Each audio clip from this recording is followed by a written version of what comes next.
नमस्ते बच्चों, my self Jaiswal sir. हम पढ़ रहे हैं class 9th science, force and laws of motion.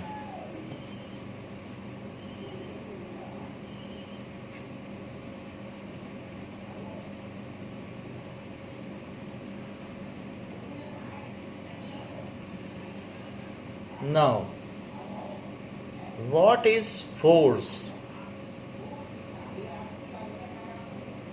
Any kind of pull or push on a body is called force.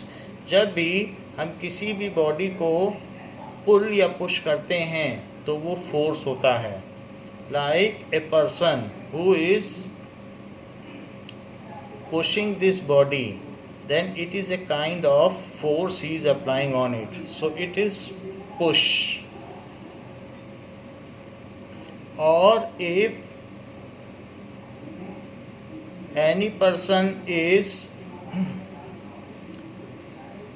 pulling something, then it is again a kind of force which he is applying. So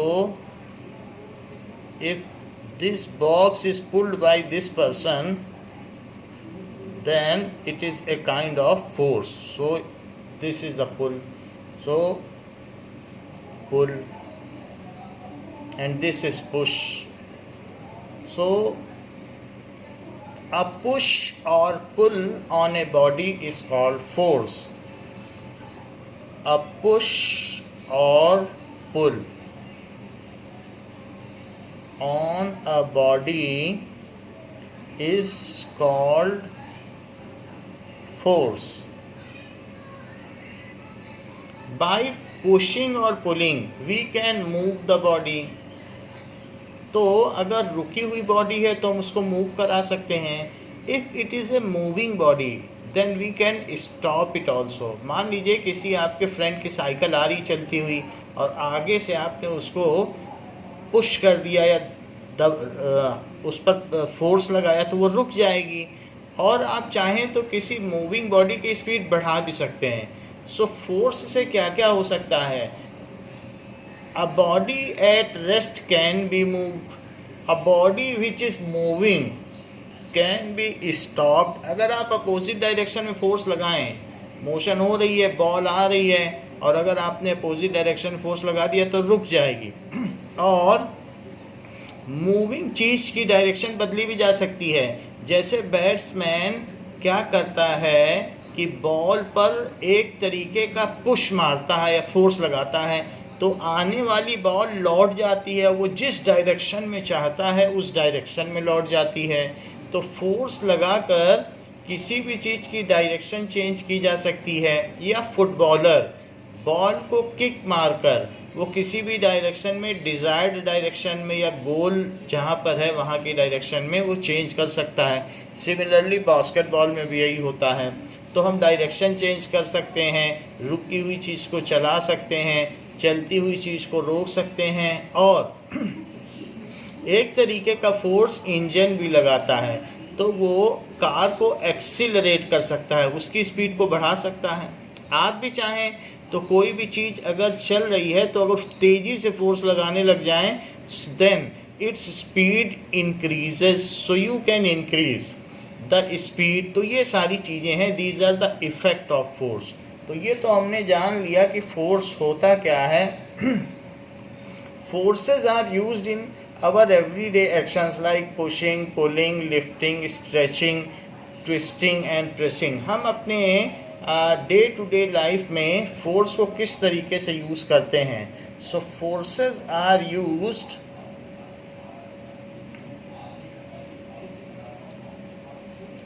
in our everyday action, in our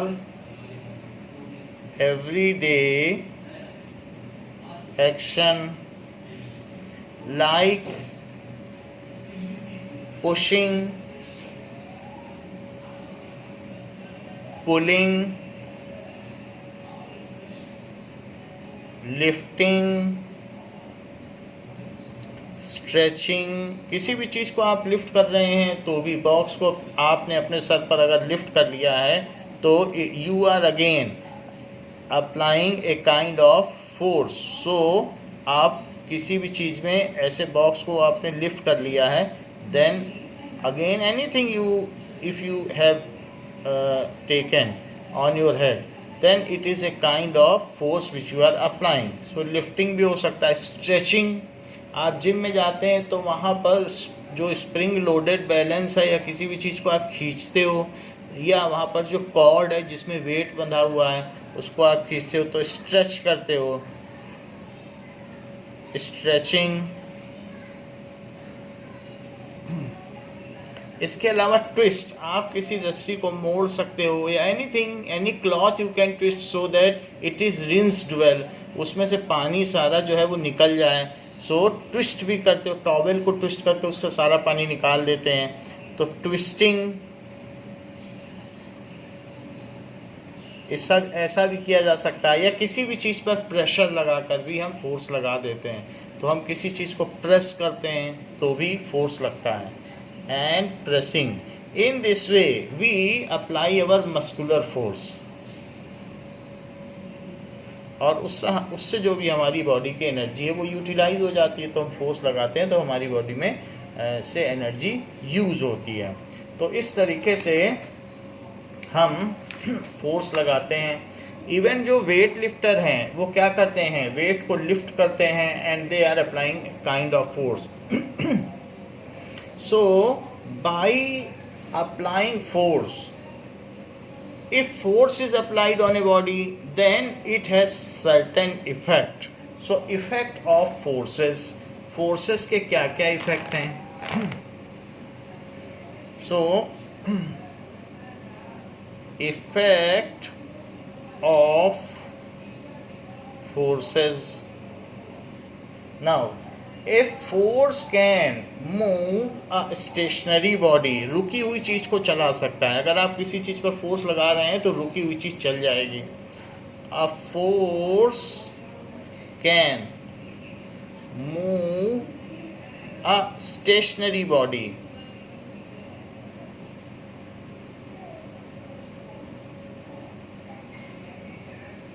A force can stop a moving body. जो fielder catch लेता है तो वो ball को रोक लेता है, तो वो अपने पाम से, अपने हाथ से फोर्स लगाता है, और जो बॉल आ रही है उसके अपोजिट डायरेक्शन में फोर्स लगा के उसको रोक लेता है। So a force can stop a moving body. Force can stop a moving body. अगर आप अपने फ्रेंड की साइकिल रोकना चाहते हैं तो वो जिस डायरेक्शन से आ रहा है उसके अपोजिट में आप फोर्स लगा दीजिए, उसकी साइकिल रुक जाएगी। Now a force can change the speed of moving body. तो अगर आप उसकी साइकिल को धक्का दे रहे हैं, अपने दोस्त की साइकिल को, तो वो और तेज चलने लगेगी। अ force can change the speed, can change the speed. जिस डायरेक्शन में साइकिल जा रही है, अगर उसी डायरेक्शन में आप उसको पुश करोगे तो स्पीड बढ़ जाएगी, और अपोजिट डायरेक्शन में पुश करोगे तो स्पीड कम हो जाएगी, लेकिन स्पीड चेंज तो हो जाएगी। Can change the speed of moving body.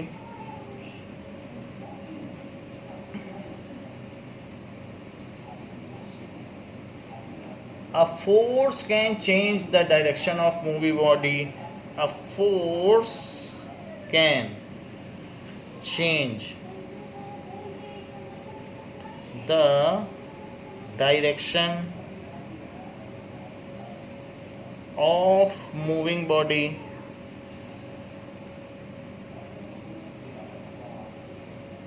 तो हम डायरेक्शन भी चेंज कर सकते हैं। जैसे कि आप ये देखिए, ये जो फुटबॉलर है ये बॉल को किक कर रहा है और उसकी डायरेक्शन चेंज कर ले रहा है।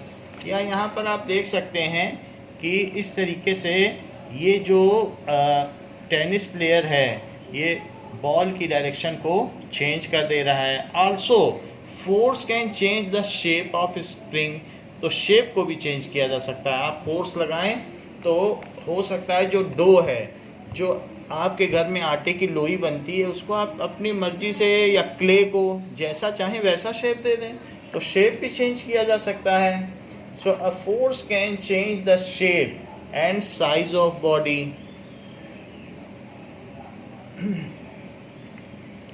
A force can change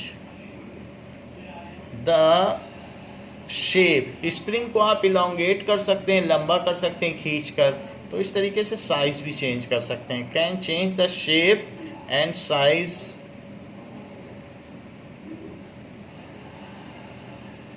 of a body.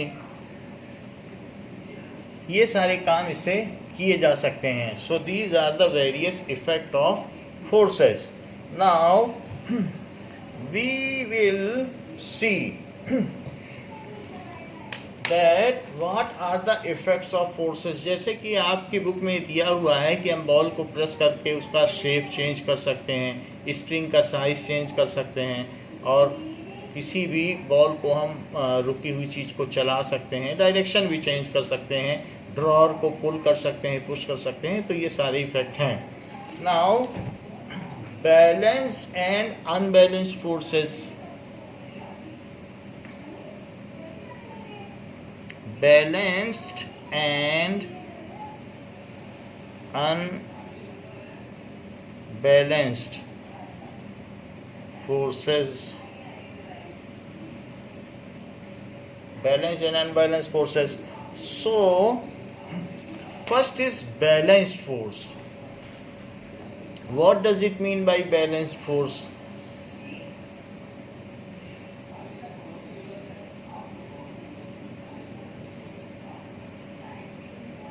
अगर मान लीजिए कि किसी बॉक्स को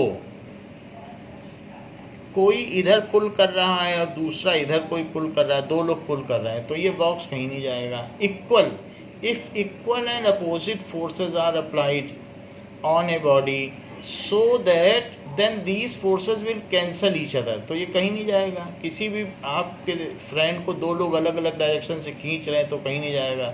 या डेस्क है, उसको दो लोग दोनों तरफ से खींच रहे हैं और इक्वल फोर्स लगा रहे हैं तो वो कहीं नहीं जाएगा.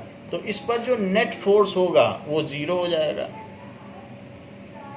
नेट फोर्स ज़ीरो हो जाएगा. ऐसा भी हो सकता है कि किसी भी बॉल को कोई इधर से खींच रहा है, कोई इधर से खींच रहा है और कोई इधर से. चार मान लीजिए यहाँ पर इसको टाई कर दिया रोप में, तो ये बॉल अब कहीं जाने वाली नहीं है.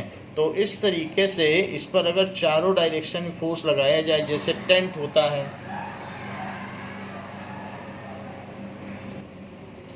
जैसे कि हम यहाँ पर 2 यूनिट फोर्स लगाएं इस डायरेक्शन में और 2 यूनिट इधर लगाएं, तो ऐसे केस में ये दोनों फोर्स एक दूसरे को कैंसिल कर देंगे क्योंकि अपोजिट हैं. और दो दोस्त यहाँ पर 3 यूनिट लगा रहे हैं और 3 यूनिट, तो ये भी आपस में एक दूसरे को कैंसिल कर रहे हैं. ये 3 इससे कैंसिल हो जाएगा क्योंकि अपोजिट है ये इससे. तो इस पर जो एफ नेट है यानी नेट फोर्स वो ज़ीरो हो जाएगा. यहाँ ऐसे ही अगर मान लीजिए 5 यूनिट फोर्स लगाया गया और यहाँ पर 5 यूनिट, तो इक्वल एंड अपोजिट है, सो ऐसे केस में कैंसिल कर देंगे. सिर्फ इतना ही नहीं, अगर किसी भी ऑब्जेक्ट पर 3 पर्सन्स ऐसे भी फोर्स लगा रहे हैं 120 डिग्री पर, ये 120 डिग्री है किसी भी चीज़ पर, तो 120 डिग्री पर 3 फ्रेंड्स फोर्स लगा रहे हैं, 120 सारे एंगल हैं, तो 1 यूनिट फोर्स यहाँ लगाया जा रहा है, 1 यूनिट फोर्स यहाँ लगाया जा रहा है और 1 यूनिट फोर्स यहाँ लगाया जा रहा है. तो ये चीज़ कहीं नहीं जाएगी. अगर सिमेट्रिकली फोर्स लगाए गए हैं तो उस पर नेट ज़ीरो होगा. तो अगर ये रुकी है तो रुकी रहेगी और अगर चल रही है तो अपनी स्पीड से चलती रहेगी, उसकी स्पीड नहीं चेंज होगी ना. अगर डायरेक्शन जो भी है उसकी डायरेक्शन भी नहीं चेंज होगी क्योंकि उस पर लगने वाला नेट फोर्स ज़ीरो है. तो जब किसी चीज़ में फोर्स नहीं लगता तो वो चीज़ रुकी है तो रुकी रहेगी और चल रही है तो चलती रहेगी क्योंकि उस पर कोई एक्सटर्नल फोर्स लगा नहीं, या जो भी लगे हुए हैं वो आपस में कैंसल हो गए हैं. तो इस तरीके से हम ये कह सकते हैं कि बैलेंस्ड फोर्स क्या है. If the resultant of all the forces acting on a body is zero, then that forces are called balanced forces. If the resultant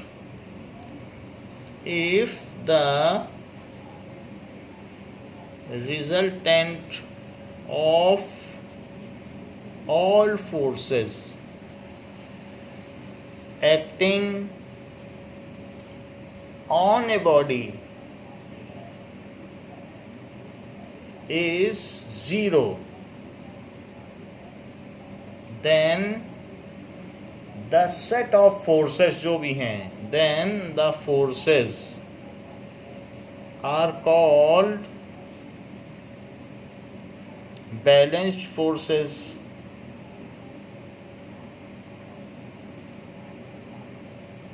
उनको बैलेंस्ड फोर्सेस कहा जाएगा. सो बैलेंस्ड फोर्सेस का क्या मतलब है? So if balanced forces are acting on a body, तो यहाँ लिखा है कि resultant force is zero, that is F net is zero. Let, जैसे एग्जाम्पल के तौर पर किसी एक बॉडी में बहुत सारे फोर्स काम कर रहे हैं और हमें नहीं पता कितने कितने कर रहे हैं. जैसे ये F1 कर रहा है, F2 कर रहा है, F3 कर रहा है, F4 कर रहा है, F5 कर रहा है. और अगर इन सब का सम ज़ीरो हो जाए, डायरेक्शन वाइज अगर लिया जाए, और F नेट ज़ीरो है, सब एक दूसरे को कैंसिल आउट कर दें, या दो मिल के इसको कर दें और ये इसको कर दें, जैसे ऐसा भी हो सकता है. So let various forces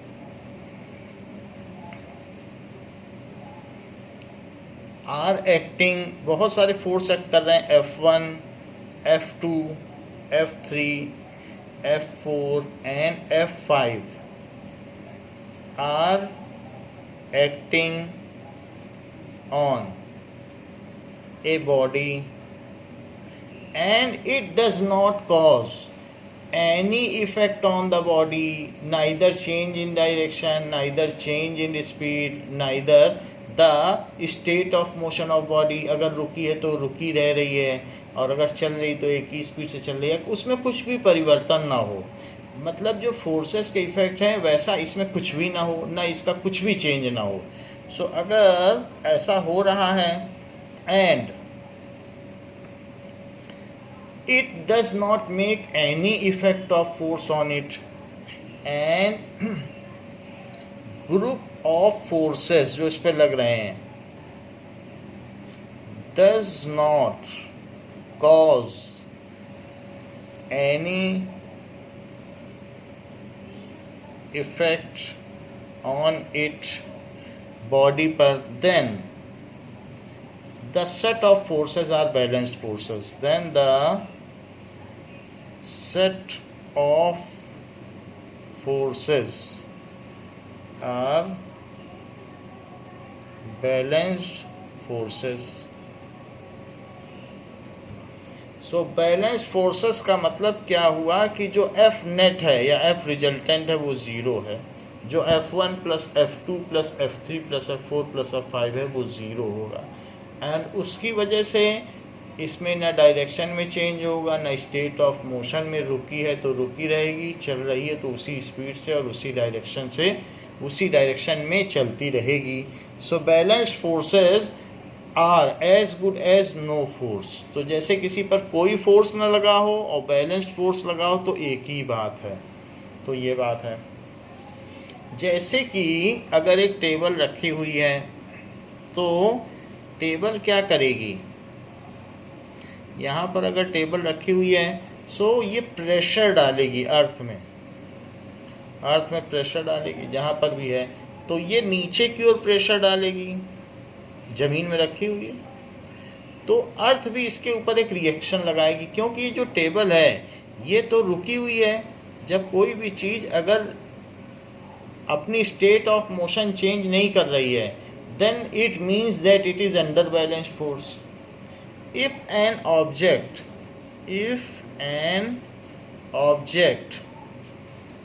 does not change its state of motion. What does it mean by state of motion? That is, if it is at rest, then it remains at rest. इसको कहते हैं कि अपनी state of motion या उसने अपनी motion की जो भी अवस्था है उसका परिवर्तन नहीं किया है. Then it remains at rest. If it is moving, यदि ये मूव कर रही है, if it is moving, then keep on moving with same speed in same direction. Then keep on moving. अगर आप ऐसा कहीं देख लें, moving with same speed in same direction, अगर ये चीज़ कहीं पाई जाए तो आप क्या कहेंगे? तो इसका मतलब है कि उसने अपना स्टेट चेंज नहीं किया है मोशन का. Does not change it's state. रुकी है तो रुकी हुई है और चल रही है तो उसी डायरेक्शन में. जैसे कोई प्लेनेट है और वो इंटरस्टेलर स्पेस में या अंतरिक्ष में चल रहा है, तो वो प्लेनेट अगर उसी स्पीड से और उसी डायरेक्शन में चलता जा रहा है तो इसका मतलब है कि उस पर जो है नेट फोर्स जीरो है and it is under balanced force. तो ये कहा जाएगा कि उस पर बैलेंस्ड फोर्स, वो बैलेंस फोर्स के अंडर में है या फिर नेट फोर्स उस पर ज़ीरो है. तो डज नॉट चेंज, अगर वो does not change the state of its motion, अगर कोई object, then the object is said to be under balanced force. Then the object is said to be under balanced force. तो मेरा कहने का मतलब है कि यहाँ देखो, इस टेबल का वेट है तो वो अर्थ में वेट पुट कर रही है. आप रेत में रखो तो टेबल धंस जाती है. तो इसका क्या मतलब है कि इट इज़ यील्डिंग. अगर आप रेत में रखेंगे सैंड में तो यील्ड करती है, धंस जाएगी. तो दैट मीन्स ये नीचे की ओर एक वेट लगा रही है. और अगर मान लो ये रुकी हुई है, हमारे घर में भी टेबल रखी रहती है, तो कोई भी चीज़ अगर रेस्ट पर है और रेस्ट पे रह रही है तो इस पर बैलेंस्ड फोर्स लगता है.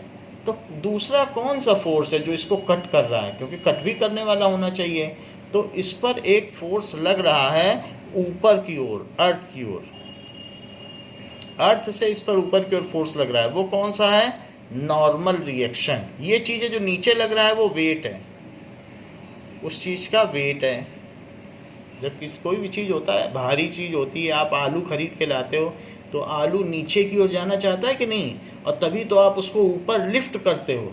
कोई भी चीज़ अगर आप लिफ्ट कर रहे हो तो क्यों लिफ्ट कर रहे हो, क्यों फोर्स लगा रहे हो?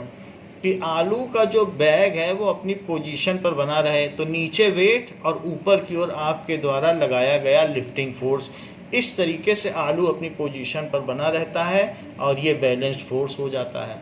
वैसे ही ये टेबल अपनी पोजीशन पर क्यों बनी हुई है, जबकि इस पे नीचे की ओर वेट लग रहा है, ग्रेविटी इसे खींच रही है. तो नीचे की ओर एक फोर्स लग रहा है ग्रेविटी की वजह से. फिर ये क्यों अपनी पोजीशन पर बनी हुई है? क्योंकि अर्थ की सरफेस भी इसके ऊपर एक फोर्स लगा रही है, जिसको भी कहते हैं नॉर्मल रिएक्शन, यानी परपेंडिकुलर रिएक्शन. जैसे आप जमीन पर खड़े रहते हो तो आपका वेट आपके पंजे पर पड़ता है, पंजे से आप जमीन को दबाते हो तो जमीन भी आपके ऊपर एक फोर्स लगाती है. तो वो फोर्स है नॉर्मल रिएक्शन. इसीलिए आप एक जगह स्टैटिक खड़े रहते हो. इसको फील करने के लिए आप वॉल को प्रेस करो. आप जितनी तेज प्रेस करोगे वॉल भी आपके हाथ में उतनी तेज फोर्स लगाएगी और उसको, उस प्रेशर को आप फील करोगे. तो इस तरीके से जब हम किसी भी चीज़ को, हार्ड सरफेस को या स्टेशनरी चीज़ को पुश करते हैं तो हमारे ऊपर भी उतना ही उल्टा फोर्स लगता है, क्योंकि हमारा हाथ तो मूव नहीं कर रहा है. तो उस चीज़ को कहते हैं नॉर्मल रिएक्शन. तो इसलिए कहा जा सकता है कि this table is under a balanced force. तो टेबल पर जो वेट लग रहा है और normal reaction, these are in equal and opposite direction, और दोनों एक दूसरे को कैंसिल कर दे रहे हैं. So weight is downward, normal reaction is upward. Normal का मतलब है perpendicular reaction.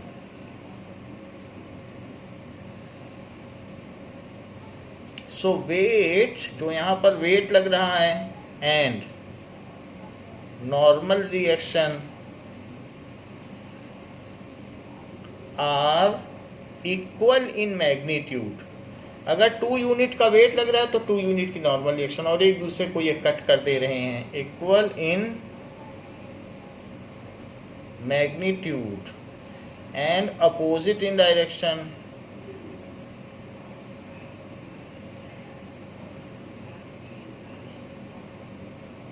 So cancel each other. So cancel each other. और इससे क्या पता चलता है, जो इस पे एफ नेट है वो 0 है, and table is under balance force. That is table is under balanced force. ये चीज है। नाउ ये बात देखी जा सकती है बैलेंस फोर्स में। मान लीजिए ये टग ऑफ वॉर का गेम है, रस्सा कसी का। तो अगर ये रोप कहीं से अपनी जगह से हिल नहीं रही है तो इसका मतलब है कि बोथ जो भी अपोजिशन पार्टी है वो इक्वल एंड अपोजिट फोर्स लगा रही है, और इस वजह से ये रोप हिल नहीं रही है। तो ये rope is under balanced force. इसका फोर्स और इसका फोर्स, जो भी यूनिट्स का ये लगा रहे हैं, ये कैंसिल हो जा रहा है। ऐसे ही बैलून को जब हम प्रेस करते हैं तो उस पर एक नॉर्मल रिएक्शन लगती है। बैलून भी अपनी जो पहले वाली स्थिति है वो रीअसर्ट करने की कोशिश करता है, वापस अपनी पोजीशन में आना चाहता है, तो बैलून भी एक रिएक्शन फोर्स लगाता है। तो this is a normal reaction force. तो यहाँ पर हम देख सकते हैं, जैसे कि ये बॉक्स है, तो बॉक्स में ऊपर से वेट लग रहा है और नीचे से फोर्स ऑफ रिएक्शन, अर्थ भी उस पर, धरती भी उसके ऊपर एक अपवर्ड फोर्स लगा रही है। अगर ऐसा ना होता, अर्थ ना लगाती, तो वेट की वजह से जो बॉक्स है वो ज़मीन के अंदर धंसता चला जाता। तो लेकिन ऐसा नहीं हो रहा है, बॉक्स तो वहीं का वहीं है, तो ज़रूर उसके ऊपर कोई अपोजिट फोर्स लग रहा होगा, तभी बॉक्स ज़मीन पे कभी से रखा हुआ है, महीने भर से रखा हुआ है। तो इसलिए जो फोर्स ऑफ ग्रेविटी है या जो वेट है और जो फोर्स ऑफ रिएक्शन है वो इक्वल है। अब ज़रा देखें कि अगर मान लें किसी भी चीज़ पर, ये तो बात हो गई बैलेंस्ड फोर्सेस की, आप किसी भी एक अलमीरा है और आप उसको खिसकाना चाहते हो, तो ये and you are applying certain force, तो आप इस पर एक फोर्स लगा रहे हो। Now you are applying certain force, but ये अलमीरा कहीं खिसक नहीं रही है। Though you are applying force but this is not moving. तो आपने इधर फोर्स लगाया इस पर, but it is not moving. Then what is the force which is opposing it. जैसे आप किसी कार को धक्का देना चाहो और कार न चले, तो आपने तो फोर्स लगा दिया, फिर कार क्यों नहीं चल रही है। धक्का दिया आपने, बस को धक्का दिया, बस नहीं चल रही है, तो क्यों नहीं चल रही है? क्योंकि जो ये सरफेस है और जो अर्थ सरफेस है अलमीरा की, they are in contact and it opposes the relative motion between Almira and ground. So the force which opposes any relative motion between two objects is called frictional force. Friction क्या करता है कि किसी भी चीज़ के बीच में जो चीज़ें इन कांटेक्ट में हैं, उसको उस पर अगर आप फोर्स लगाओगे तो आपके इस फोर्स का वो अपोज करेगा और नहीं चाहेगा कि इसमें और इसमें। The force which is acting between the surface of two body and opposes any kind of relative motion between them. जैसे कि ये दोनों हाथ हैं, ऐसे ऐसे करो तो ठीक है, लेकिन जब ऐसे ऐसे करोगे तो आपको इसमें फोर्स लगाना पड़ेगा, क्योंकि अब रिलेटिव मोशन होने लगी दोनों हाथ में। ऐसे ऐसे में कुछ नहीं है। तो इसलिए जब आपने यहाँ पर फोर्स लगाया तो आप चाहते हैं कि अर्थ वहीं रह जाए और अलमीरा आगे चली जाए, तो इसका ये फ्रिक्शन विरोध करेगा और कहेगा कि I do not want that almirah should move relative to me. तो ये फोर्स लगाएगी यहाँ पे। इस फोर्स को फ्रिक्शनल फोर्स कहते हैं।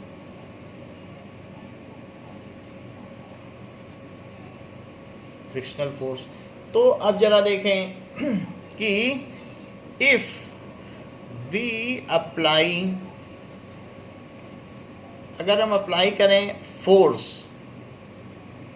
टू शिफ्ट अलमीरा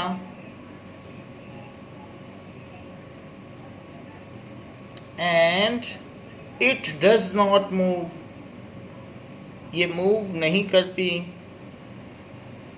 then our force in forward direction and frictional force in opposite direction are equal in magnitude and equal हैं and opposite in direction, so they will cancel each other equally and the F net, इस पर जो net force लग रहा है वो 0 है।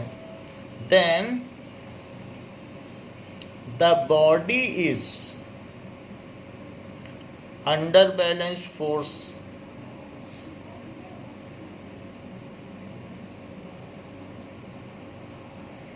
it is due to external force, ये जो पर्सन लगा रहा है ये एक्सटर्नल फोर्स है। सो अप्लाइड फोर्स, या अप्लाई कर रहा है, applied force in forward direction, in forward direction and frictional force in backward direction,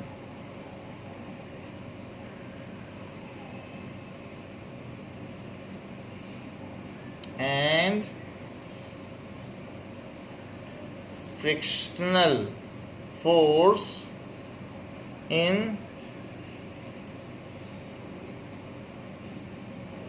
backward direction,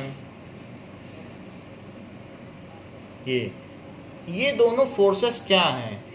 they are equal in magnitude and opposite in direction, are equal in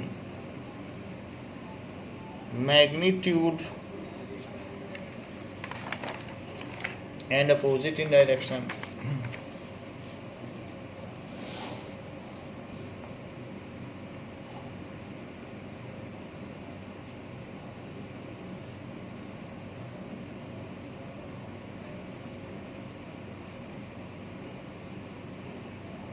So they will cancel each other.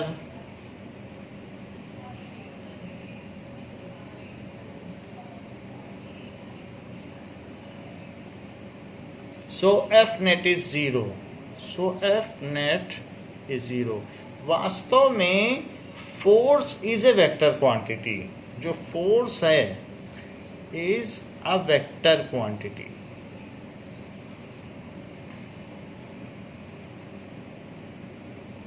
Force एक vector quantity है, ठीक है।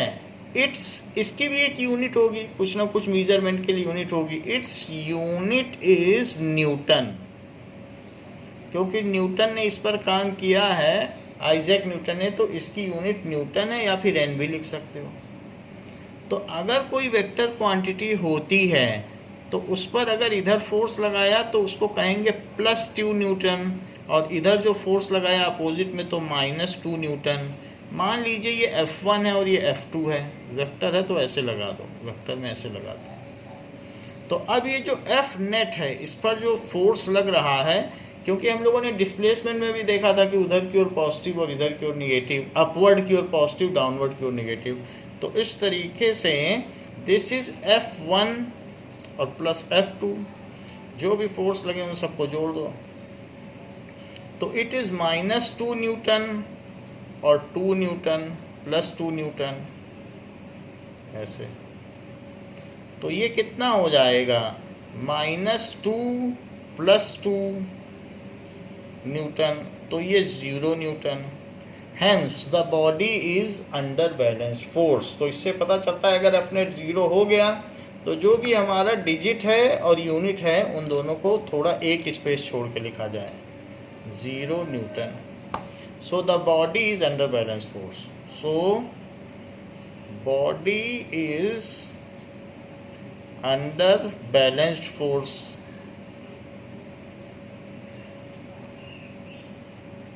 इसलिए body balance force में होगी, उस पर 0 Newton का फोर्स है। जैसे कि आप किसी अलमीरा पे फोर्स लगाएं और आपने इस पर फोर्स लगाया, तो फोर्स लगाने पर ये अलमीरा पर आपने मान लीजिए 2 न्यूटन का फोर्स लगाया, लेकिन ये अलमीरा नहीं चल रही है, एट रेस्ट, चली नहीं। लेकिन ऐसा तो नहीं होगा कि आप फोर्स लगाए ना चलें, तो इसको कैंसिल करने वाली कोई चीज़ होनी चाहिए, क्योंकि फोर्स लगाओगे तो इसे चलना चाहिए, क्योंकि इफेक्ट ऑफ फोर्स कहता है कि कोई चीज़ रेस्ट में है तो उसे चलना चाहिए। तो क्या चीज़ है जो इसे रोक रही है? एक अपोजिट डायरेक्शन में फ्रिक्शनल फोर्स है जो -2 न्यूटन का है, वो इसे रोक दे रहा है। तो एफ नेट 0 हो गया इसमें। तो ये जो अपोजिट डायरेक्शन में लगने वाला फोर्स है वो फ्रिक्शनल फोर्स है, उसे एफ कहा जाता है, स्मॉल एफ। फ्रिक्शनल फोर्स को हमेशा एफ कहा जाता है। सो अब देखिए फ्रिक्शनल फोर्स सबसे पहले क्या होता है, जरा ये भी देखें। तो फ्रिक्शन क्या होता है? The force acting between the two surfaces at contact. The force acting between two surfaces at contact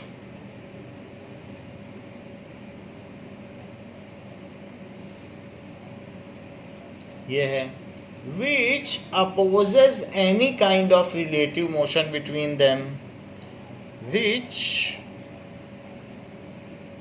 opposes any kind of relative motion between them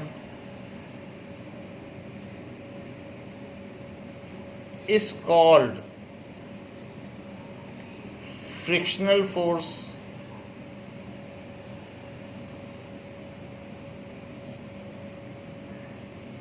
उसको फ्रिक्शनल फोर्स कहते हैं, और फ्रिक्शन सिंपली फ्रिक्शन भी कह सकते हैं। आप क्या समझते हैं कि इसने इधर फोर्स लगाया तो ये नहीं चली, क्योंकि इनके बीच में बॉन्ड है तो वो टूट नहीं पाया, इसलिए नहीं चली। आप उधर से फोर्स लगाते तब क्या होता? आपने इधर लगाया तो इसने इसका विरोध किया। लेकिन अगर आप किसी बक्से पर, दिस इज बॉक्स, और आप अब अगर ऐसे फोर्स लगाते बाहर से तो क्या होता? 2 न्यूटन का लगा देते ऐसे, -2 न्यूटन का इधर, तो बक्सा अगर ना चलता तो क्या होगा? तो ऐसे केस में ये आपके लगाए फोर्स का विरोध करता है। तो ऐसे केस में जो फ्रिक्शनल फोर्स होगा वो इस साइड में होगा, वो 2 न्यूटन का होगा ये। और ये अप्लाइड फोर्स है, या आपने लगाया एफ एक्सटर्नल। तो आप अगर इधर से लगाओगे तो फ्रिक्शन आपका अपोज करके काट देगा, आप इधर से लगाओगे तो फ्रिक्शन इधर, देखो इसमें इधर की तरफ है और इसमें इधर की तरफ है। तो आप जिधर से फोर्स लगाओगे उसका वो अपोज करेगा। वो बस ये चाहता है कि जो भी चीज़ इन कांटेक्ट है वो मूव ना करे, तो आपके लगाए फोर्स का विरोध करता है। अगर ऐसा ना होता तो घर में जो बेड हैं, छोटा बच्चा छूता बेड हिलने लगता, पूरे कमरे में बेड घूमता रहता, अलमारी घूमती रहती, फ्रिक्शन ना होता। तो इट इज़ लाइक कि कोई भी चीज़ बहुत स्मूथ सरफेस पर पड़ी है, पाउडर पड़ा है और बड़े आसानी से खिसक रही है। तो ऐसे केस में फ्रिक्शन के ना होने पे बहुत गड़बड़ हो जाती, चीज़ें एक दूसरे से कोलैप्स करती, टकराती, टूट जाती। तो फ्रिक्शन हर चीज़ को उसकी पोजीशन में रखता है।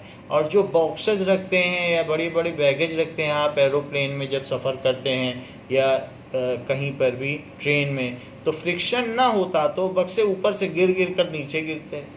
क्योंकि फ्रिक्शन क्या करता है, जो भी ट्रेन का फॉरवर्ड डायरेक्शन में फोर्स है उसको अपोज करके चीज़ों को अपनी जगह पर सिक्योर रखता है। बस में भी यही होता। तो इसलिए फ्रिक्शन की वजह से हम कार में जहाँ बैठते हैं वहाँ बैठे रह पाते हैं, फ्रिक्शन ना होता तो हम खिसकते रहते और दीवारों से और जो कार के बॉडी उससे टकराते रहते। तो इसलिए friction makes us to remain at our position. चाहे स्कूटर पे आप बैठे हो तो फ्रिक्शन आपको बैठा कर रखता है, क्योंकि वो किसी भी रिलेटिव मोशन का, सीट और आपके बीच की रिलेटिव मोशन का अपोज करेगा और आपको अपनी जगह सिक्योर रखेगा। ये सारी चीज़ें हैं। So this is called the frictional force, और फ्रिक्शन इसको कहते हैं।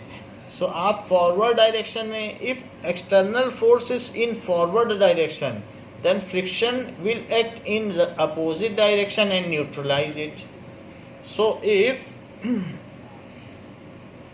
external force is in forward direction, then friction will act in opposite direction. हमेशा जो भी अप्लाइड फोर्स है उसके अपोजिट कार्य करेगा। अब मान लीजिए आपने 2 न्यूटन का इस पर फोर्स लगाया, आप नहीं मूव कर पाए, फिर 4 न्यूटन का आपने लगाया। तो अब जब आपने 4 न्यूटन का लगाया तो उस केस में आपने क्या किया, ये 2 लोग आ गए, 2 लोगों को बुला लिया कि ठीक है हमसे नहीं हो रहा है, तो एक और कोई आ गया, वो भी लगा रहा है, तो वो भी लगा रहा है और आप भी लगा रहे हो, तो 2 लोग इस पे मिलके लगा रहे हैं। तो ऐसे केस में जो फोर्स 2 न्यूटन का था, अब वो फॉरवर्ड डायरेक्शन में 4 न्यूटन हो गया। लेकिन अलमारी तो अभी नहीं मूव कर रही है, तो अगर ये एट रेस्ट बनी हुई है तो एफ नेट 0 है, क्योंकि अगर आपने फोर्स लगाया नहीं चल रही है तो ज़रूर है कि कोई चीज़ से कैंसिल कर रही है। तो आपके ज़्यादा फोर्स लगाने से फ्रिक्शन भी बढ़ गया। पहले जो कि -2 न्यूटन का था वो अब बढ़ के क्या हो गया, नाउ जो फ्रिक्शनल फोर्स था वो -4 न्यूटन का हो गया, -4 न्यूटन, और उसने आपके फोर्स को कट कर दिया। लेकिन फिर आप दोनों ने मिल के थोड़ा सा और फोर्स लगा दिया, आपने कहा कि थोड़ी और ताकत लगाई जाए, तो पूरी तरीके से जब आपने ताकत लगाई और 5 न्यूटन का फोर्स लगा दिया इस पर, तो ऐसी स्थिति में ये अलमारी अब चल पड़ी। तो 2 लोगों ने ही लगाया फोर्स, तो मान लीजिए 2 लोगों ने इस पर फोर्स लगाया और इसे चला दिया, तो इस पर जो फोर्स लगाया इस बार ज़रा ज़्यादा लगा दिया अपनी फुल पावर। तो फ्रिक्शन एक लिमिट तक रहता है, ऐसा नहीं है कि फ्रिक्शन आप कितना भी लगा दो अलमारी टूट जाएगी और चलेगी नहीं, ऐसा नहीं होता है। तो फ्रिक्शन इंक्रीजेज। फ्रिक्शन अगर आप 0 फोर्स लगाओगे, एक छोटा बच्चा छू दे अलमारी को तो वो 0.1 न्यूटन लगाएगा, तो फ्रिक्शन भी 0.1 लगेगा। फिर थोड़ा सा बड़ा बच्चा धक्का दे दे, 1 न्यूटन लगाए तो 1 न्यूटन फ्रिक्शन भी लगेगा। ऐसा नहीं होगा कि फ्रिक्शन ज़्यादा लग जाएगा और अलमारी उल्टी चलने लगेगी, ऐसा नहीं होगा। जस्ट उसको वो कैंसिल करेगा। वो चाहता है कि इसके बीच में रिलेटिव मोशन ना हो, तो आपके लगाए फोर्स को कैंसिल कर देगा। फिर 2 न्यूटन लगाओ, 3 न्यूटन लगाओ, 4 न्यूटन, तो मैक्सिमम इसकी एक लिमिट है। ये मैक्सिमम लिमिट है, कुछ भी हो सकती है, लेकिन उसके ऊपर अगर आपने फोर्स लगा दिया तो फ्रिक्शन अभी भी लग रहा है वो -4 न्यूटन का। और अब इस पर जो एफ नेट कितना लग रहा है, अब वो 1 न्यूटन का लग रहा है, उस 1 न्यूटन से आगे चलेगी ये। तो इस तरीके से ये अलमारी आगे तो चलेगी, लेकिन 5 न्यूटन नहीं माना जाएगा। फ्रिक्शन एक मैक्सिमम लिमिट तक पहुंचता है और उसके बाद फिर और आगे नहीं बढ़ पाता है। अगर बढ़ता चला जाता तो कोई चीज़ कभी मूव ही नहीं कर पाती, हम अपने घर के सामान ही ना मूव कर पाते, और फिर उसके बाद अगर उससे ऊपर फोर्स लगाया जाए तो वो चीज़ मूव कर जाती है। और जो आपने एक्सेस फोर्स लगाया है बस उतना ही इस पर नेट माना जाएगा। तो ये बात तो हमने देख ली कि यहाँ पर जो फ्रिक्शन फोर्स है वो किस तरीके से काम कर रहा है। जैसे ये देखो, 2 लोगों ने फोर्स लगाया तो आपका फोर्स और जो ग्राउंड और बॉक्स के सरफेस है, ये सरफेस पे लगता है, जमीन और इसकी सरफेस पर, वो विरोध कर रहा है कि भाई आप मूव नहीं कर सकते, रिलेटिव मोशन नहीं हो सकता। आपने और बढ़ा दिया तो ये और बढ़ गया, लेकिन फिर आपने जब और ज़्यादा बढ़ा दिया तो इतनी लेंथ, इसकी इतनी लेंथ में से कट कर दो, जो बची हुई लेंथ है उतना ही नेट फोर्स इस पर लग रहा है और उसी से अब ये आगे बढ़ जाएगा। तो इस तरीके से अब जब ये आगे बढ़ गया है, now it is under unbalanced force. यहाँ तक बैलेंस था जब तक नहीं चल रही थी, लेकिन अब फ्रिक्शनल फोर्स कम है। If the sum of net force on object is not zero then the object is under unbalanced force. तो यहाँ पर क्या हो गया कि अब तो ये ज़ीरो नहीं है, पहले तो ज़ीरो था, अब तो नहीं है, तो इसलिए object is under unbalanced force. Object is under unbalanced force, तो वो अंडर अनबैलेंस्ड फोर्स हो गया। हम देखते हैं कि अनबैलेंस्ड फोर्स होता क्या है, इसकी डेफिनेशन देख लें। What is unbalanced force? So if the resultant of all the forces, if the, so यहाँ लिख लें unbalanced force, unbalanced force, unbalanced force. So if the resultant of all the forces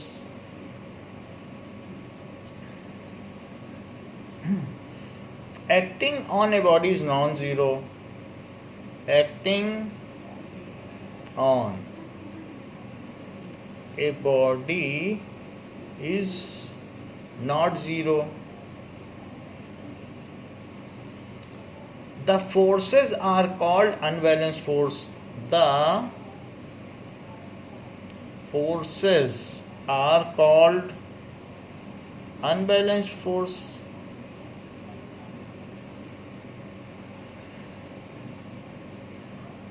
ये उसको अनबैलेंस फोर्स कहेंगे।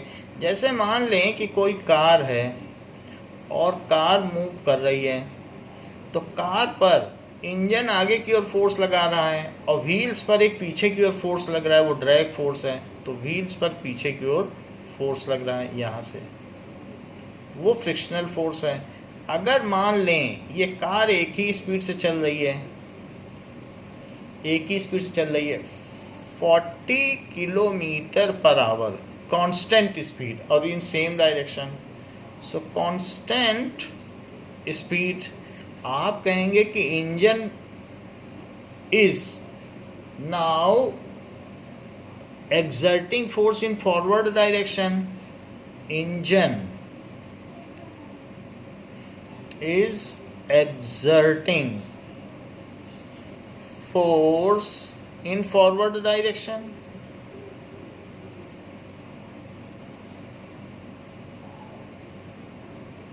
और frictional force is in backward direction, क्योंकि अगर car को इंजन स्टॉप कर दो तो थोड़ी देर में कार रुक जाएगी, क्योंकि फ्रिक्शन है तो धीरे धीरे इसकी स्पीड कम होती चली जाएगी। तो इसलिए फ्रिक्शनल फोर्स इज इन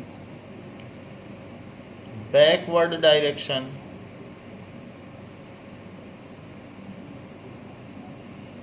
तो ये कांस्टेंट स्पीड से एक डायरेक्शन में चल रही है, constant speed in one direction.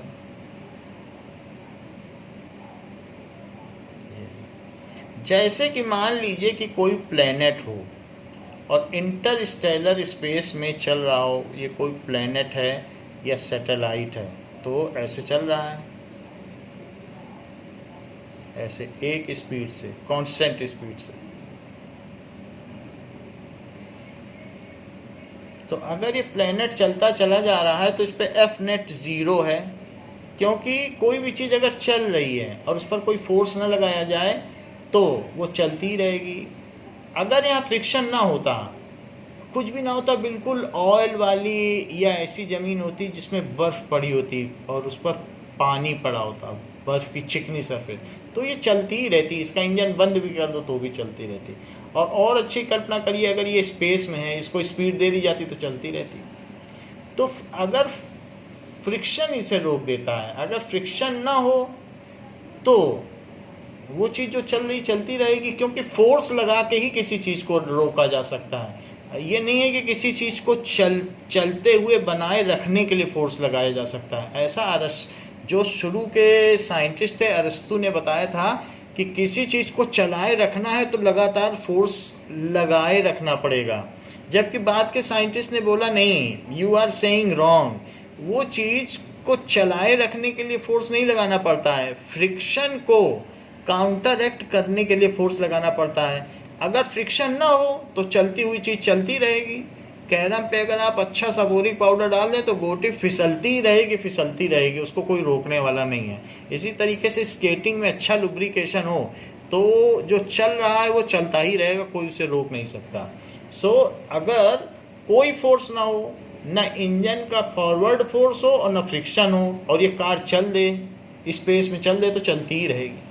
Moon पे कौन धक्का दे रहा है, कौन फोर्स लगा रहा है, चल रहा है, तब से कब से चल रहा है। ऐसे बहुत सारे प्लैनेट्स हैं और बहुत सारी मिल्की वे गैलेक्सी में चीज़ें चल रही, कौन धक्का दे रहा है। तो चलती हुई चीज़ चलती रहेगी in absence of force. Force ना हो तो रुकी हुई चीज़ रुकी रहेगी और चलती हुई चीज़ चलती रहेगी। अब यहाँ पर आपने इंजन ने फोर्स लगाया, क्यों फोर्स लगाया? फ्रिक्शन को काउंटरएक्ट करने के लिए। तो इसने एक स्पीड अटेन कर ली थी 40 किलोमीटर पर आवर। शुरू में आपने कार में रेस दी, इसकी इतनी स्पीड आ गई, फिर भी इंजन चालू है। क्यों चालू है? क्योंकि पीछे फ्रिक्शन फोर्स लग रहा है, तो उसकी वजह से उसको कैंसल करने के लिए, मान लीजिए इस कार पर पीछे -100 न्यूटन का फ्रिक्शन फोर्स लग रहा हो, तो आपको लगातार उस पर +100 न्यूटन बनाए रखना पड़ेगा, जिससे ये दोनों मिल के 0 हो जाए और चलती हुई चीज़ चलती ही रहे। यानी आपको एफ नेट 0 बनाए रखना पड़ेगा, तब वो जो चीज़ चल रही है वो कार चलती रहेगी। So if anything is moving with constant speed then it is under balanced force. If anything is moving in constant, अभी हम अनबैलेंस्ड भी बताएंगे आपको, लेकिन अभी आप ये देखिए कि आप किसी पर फोर्स इसलिए लगा रहे हो क्योंकि फ्रिक्शन को न्यूट्रलाइज कर सको, और वो जो चल रही चीज़ है उसमें कोई बाधा ना आने पाए, वो चलती ही रहे। तो ये चीज़ है। So we apply force to counteract frictional force, ऐसा है, so that F net is 0 and then only a body can move forever in one direction. As there is a friction between any two surface, as there is friction between any two surface,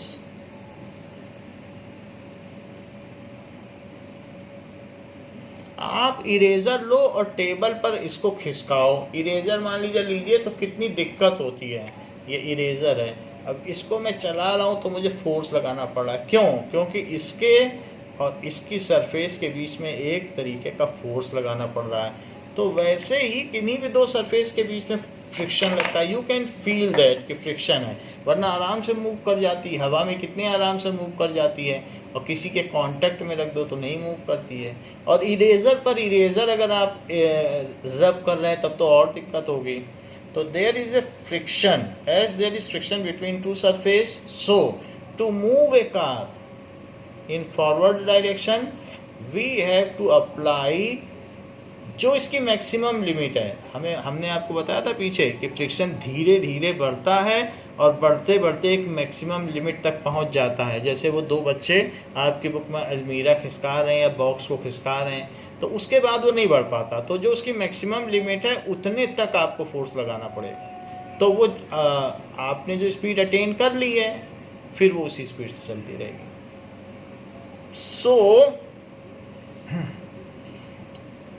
इसकी वजह से engine has to apply करना पड़ता है, ठीक है, equal and opposite force to counteract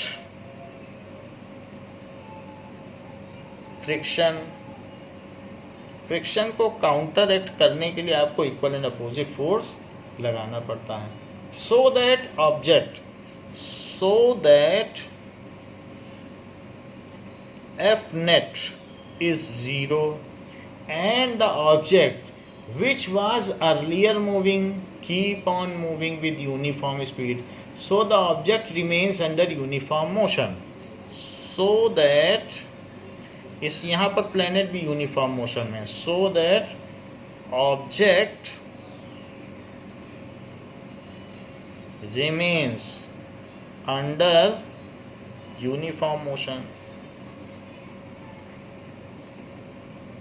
ये तो बात हो गई कि if object is under uniform motion then it is under balance force.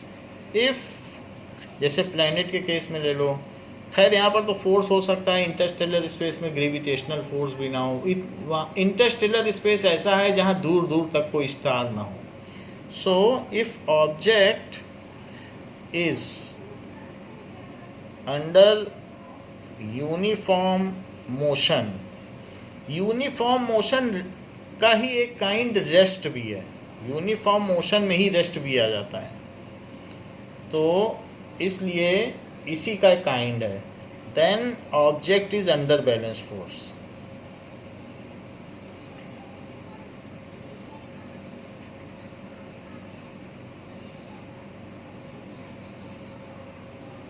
ये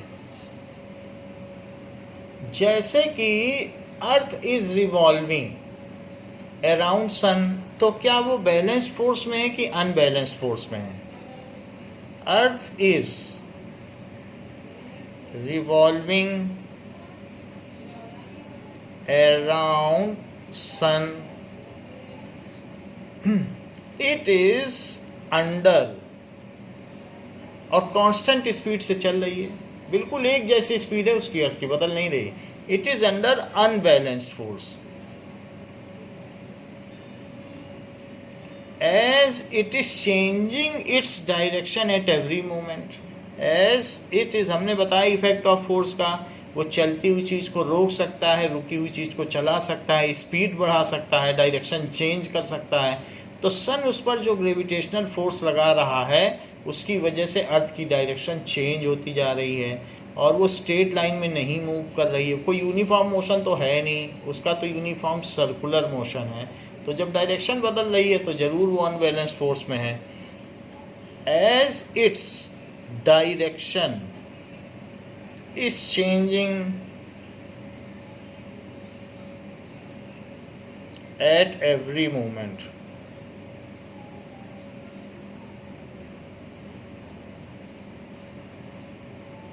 तो ये चीज है, हर समय उसकी डायरेक्शन चेंज हो रही है।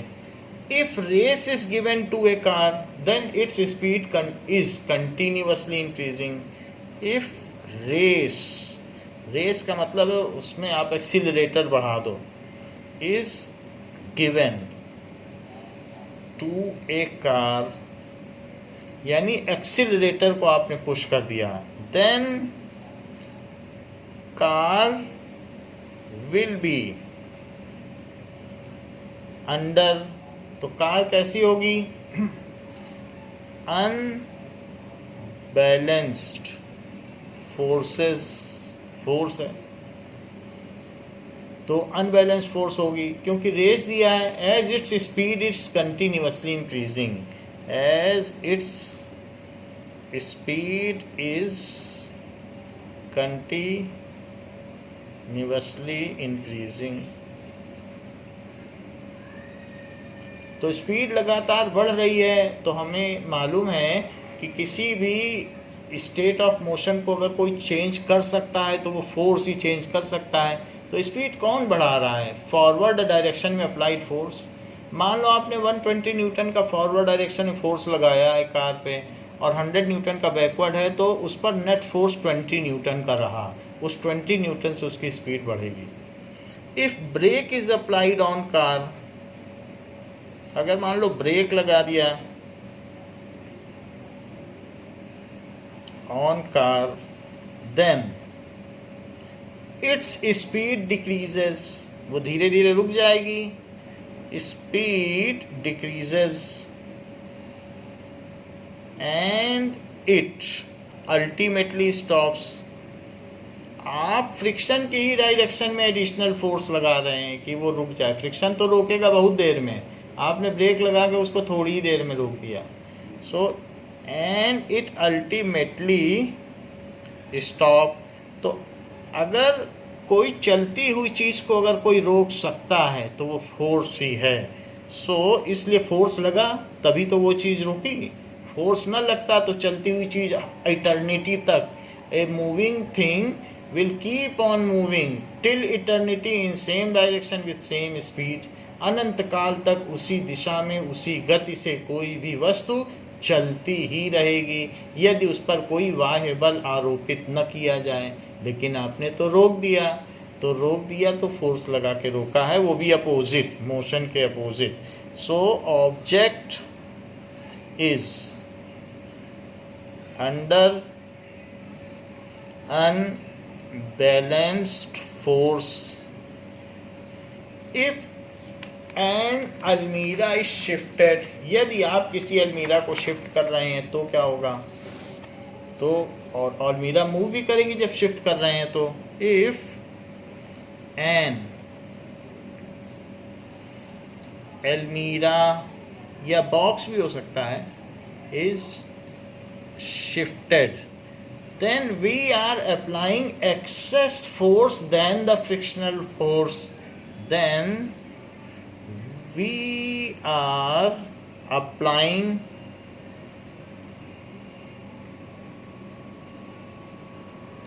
excess, मतलब उसमें आप ज़्यादा फोर्स लगा रहे हैं। so we are applying excess force than the frictional force।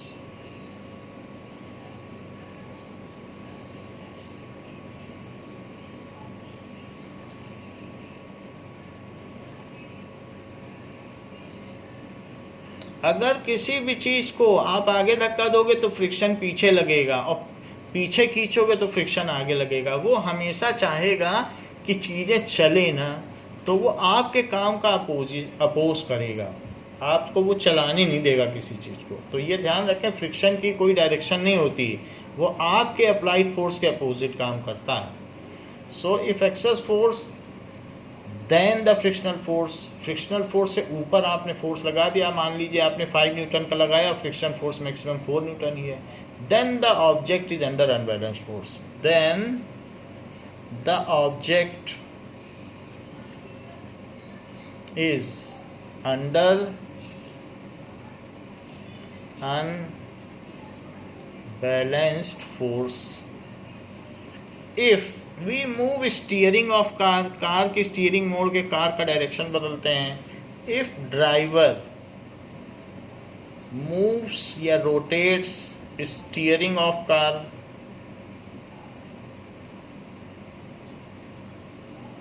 Then he और शी चेंजेस इट्स डायरेक्शन, और अगर डायरेक्शन चेंज हो गई so the car is under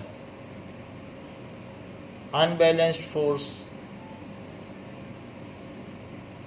तो इसलिए जो कार है वो अनबैलेंस्ड फोर्स में है। तो कभी भी ये सारी चीज़ें हमने देख ली।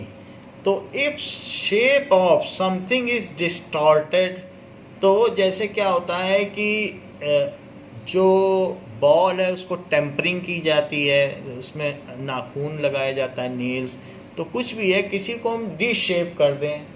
So if object is distorted, यदि ऑब्जेक्ट का जो शेप है वो बदल दिया गया है, अपभ्रंश कर दिया गया है।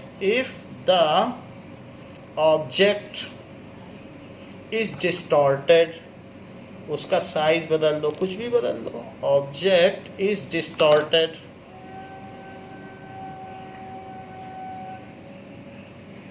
then it is under unbalanced force, यानी शेप भी बदल दिया, unbalanced force कॉस्को की बॉल को अब अगर वॉल पे मारोगे तो वो दब जाती है, फिर से रीअसर्ट होकर के वापस बाउंस बैक होती है। तो जहाँ पर भी है तो वॉल भी फोर्स अप्लाई कर सकती है, ये चीज़ है। तो यहाँ पर हमने देख लिया कि कई तरीके से यहाँ पर अनबैलेंस फोर्स लग रहा है। जैसे कि अगर ये पैडलिस्ट है, ये पैडल ना मारे तो ये जो चलती हुई कार है, ये चलती हुई साइकिल थोड़ी देर में रुक जाएगी। क्यों रुक जाएगी? क्योंकि जो फ्रिक्शन है वो इसके रिलेटिव मोशन का अपोज करेगा, जो इसका व्हील है और जो रोड के बीच में, और अपोज करेगा। ये आगे चल रहा है तो फ्रिक्शन अपोज करेगा तो अपने आप रुक जाएगी। फ्रिक्शन हमेशा चाहता है कि दो जो चीज़ें हैं इन कांटेक्ट वो आपस में चले नहीं, वो रुक जाएं। तो इस तरीके से वो चीज़ रुक जाएगी। तो यहाँ पर ये बात दिखाई गई है कि in this case it will stop. तो friction is the force which stops the relative motion between any two object। ये बड़ी बात है। फ्रिक्शन एक ऐसा फोर्स है, friction is the force responsible for stopping any two bodies moving relative to each other. अगर एक चीज़ दूसरे के रिलेटिव अपनी डायरेक्शन चेंज, अपना डायरेक्शन या पोजीशन चेंज कर रही है, सो रिस्पॉन्सिबल फॉर सीजिंग या stopping relative motion between two object. Cease कर देता है उसको, सीज यानी रोक देता है, या stopping relative motion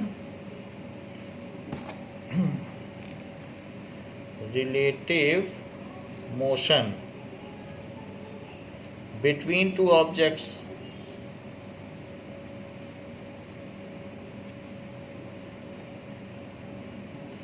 It always acts opposite to applied force and it has a certain maximum limit। ये उससे ऊपर नहीं जाता। It always acts opposite to applied force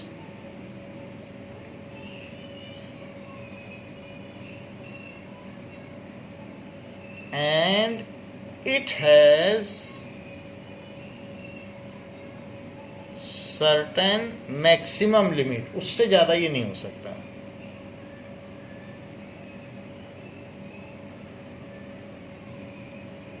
तो इसलिए फ्रिक्शन के बारे में भी हमें जानना चाहिए कि फ्रिक्शन जो भी होता है ये एक्ट करता है किन्हीं दो ऑब्जेक्ट्स के बीच में, जो इनकी रिलेटिव मोशन को रोक देता है। डेफिनीशन हम इसकी आपको पहले ही बता चुके हैं। तो हमने ये देख लिया कि बैलेंस्ड फोर्स क्या होता है और अनबैलेंस्ड फोर्स क्या होता है। नाउ इन नेक्स्ट क्लास में हम लॉज ऑफ मोशन को डिस्कस करेंगे कि वास्तव में न्यूटन ने कौन कौन से लॉज ऑफ मोशन दिए। तो ये जो हमारी बुक दी गई है इसमें 90% आपका जो सिलेबस है लॉज ऑफ मोशन, इसके पहले भी जो पढ़ चुके हैं, फिज़िक्स का जो भी इसमें सिलेबस दिया गया है ये सब न्यूटन का ही है। तो हम न्यूटन के बारे में ही इसमें फिज़िक्स में पढ़ रहे हैं। तो बच्चों इस क्लास के लिए इतना ही। नेक्स्ट क्लास में हम लॉज ऑफ मोशन को डिस्कस करेंगे। थैंक यू बच्चों।